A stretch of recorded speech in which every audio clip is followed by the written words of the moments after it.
What do you understand by centripetal and centrifugal force? Explain with example. देखिए, एक question में पूछा जा रहा है कि सेंट्रीपिटल और सेंट्रीफ्यूगल फोर्स होता क्या है। अब ये बताइए कि जब भी आप बचपन में बाथरूम में बकेट में पानी भर लो, फिर पानी में जरूर अपने हाथ ऐसे मूव किया होगा। आपने देखा होगा जैसे जैसे आप तेज़ी से घुमाते जाओगे ये पानी बाहर की तरफ फैलते चले जाता है, और तेज घुमाओगे तो पानी बाहर गिर जाएगा, और जैसे हाथ निकालोगे तो ये पानी फिर से उसको फिल कर देगा। कितना प्यारा सा गड्ढा बन जाता है यहाँ पे। ठीक है, जब आप एक छोटे से स्टोन ले लो, उसको एक थ्रेड से बांध दो और इसको गोल से घुमाओ, ये बहुत प्यारा गोल गोल घूमता है। लेकिन जैसे ही ये रस्सी टूट जाए या अपनी रस्सी को छोड़ दो तो ये स्टोन क्या होता है, बाहर की तरफ चलेगा, निकल जाता है।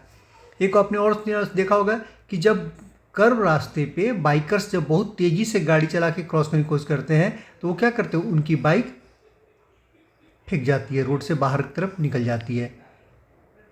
ठीक है, तो यही है सेंट्रीफ्यूगल फोर्स और सेंट्रीफ्यूगल फोर्स का कमाल।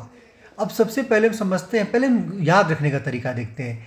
आपने देखो ये जब भी सेंट्रीफ्यूगल, जब सेंट्रीफ्यूगल बोलोगे, सेंट्रीफ्यूगल, देखिए जब फ्यूगल बोलोगे तो देखो ये फ्यू कैसे, फ्यू मुंह से बोलो, फ्यू तो मुंह से आपकी क्या हवा बाहर की तरफ निकल रही है, फ्यू तो बाहर निकल रही है ना। तो सेंट्रीफ्यूगल फोर्स हमेशा बाहर की तरफ ही एक्ट करता है।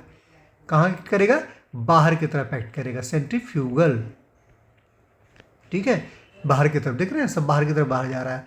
और सेंट्रीपीटल, पीटल देखिए सिंपली एक साउंड से फीलिंग होती है कि आपका अंदर की तरफ में आप पुश कर रहे हैं उसको, तो सेंट्रीपिटल अंदर की तरफ होता है। तो अंदर से सेंटर सेकिंग फोर्स आते हैं, वो क्या हो जाती है सेंटर की तरफ, वो सेंट्रीपीटल।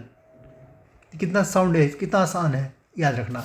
ठीक है, अब डेफिनेशन पे चलते हैं सेंट्रीपिटल फोर्स का। The force that make an object follow a curve path, एक ऐसा फोर्स जिसकी वजह से कोई ऑब्जेक्ट क्या होता है, कर्व पाथ, सर्कुलर पाथ में से घूम रहा है। It is the centre seeking force, इसको हम सेंटर सेकिंग फोर्स से भी नाम से जानते हैं। सेंटर सेकिंग फोर्स, सीक मतलब क्या होता है, ढूंढना, ढूंढते रहना, सेंटर सेकिंग फोर्स। ठीक है, तो सेंटर सेकिंग फोर्स हम इसको बोलते हैं।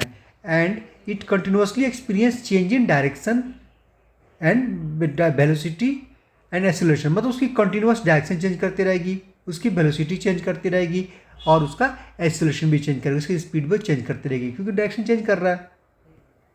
This force is called centripetal force. ठीक है, जो अंदर की तरफ जा रही है वो, अब आप इसका देखो, पहले मैं क्लियर करता हूँ कि डायरेक्शन कैसे चेंज कर रहा है। देखो हर सेकंड पे आप डायरेक्शन बदल रहे हो, हर सेकंड पे इसके डायरेक्शन बदल रहे हो, तो डायरेक्शन चेंज कर रहा है।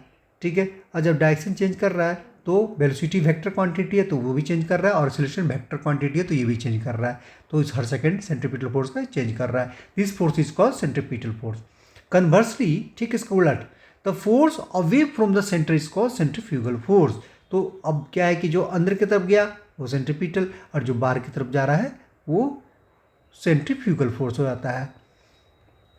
तो इसको ठीक उल्टा बोल सकते हैं कि this force try to keep the object out of their path, उस पाथ से बाहर उसको ले जाने की कोशिश करेगा, और ये दोनों बैलेंस रहता है इनफैक्ट। और इसकी फॉर्मूला क्या होती है, mv²/r, ये फॉर्मूला हो जाती है। और आप लिख देना ऐसे कि where F is centripetal force, m is the mass of object, v is the speed of object, r is the radius of curvature. ठीक है, और एग्जांपल्स में ऑलरेडी आपको एक्सप्लेन कर दिया हूँ, बस यहाँ देख लीजिए डे लाइफ में। The tension in A spring that spin a ball of circle, आपको रस्सी को जोर जोर से घुमाओ तो वो गोल गोल घूमते रहेगा। तो अपनी तरफ हमें हर सेकंड आप क्या करते हो, बॉल को अंदर की तरफ खींचते हो, हमेशा इस बॉल को हमेशा अंदर, हमेशा अंदर खींच रहे हो, तभी वो गोल गोल घूम रहा है। It is gravity that keep the planets in orbit around the sun, sun के चारों ओर कोई गोल गोल घूम रहा है, तो क्यों घूम रहा है, इसी फोर्स की वजह से घूम रहा है। और सेंट्रीफ्यूगल का एग्जाम्पल क्या हो जाता है कि when you move our hand in a bucket full with water, the water try to come out, जब हम घुमाएंगे तो पानी हमेशा बाहर की तरफ फैलते चले जाएगा, तो ये फ्यूगल होता है।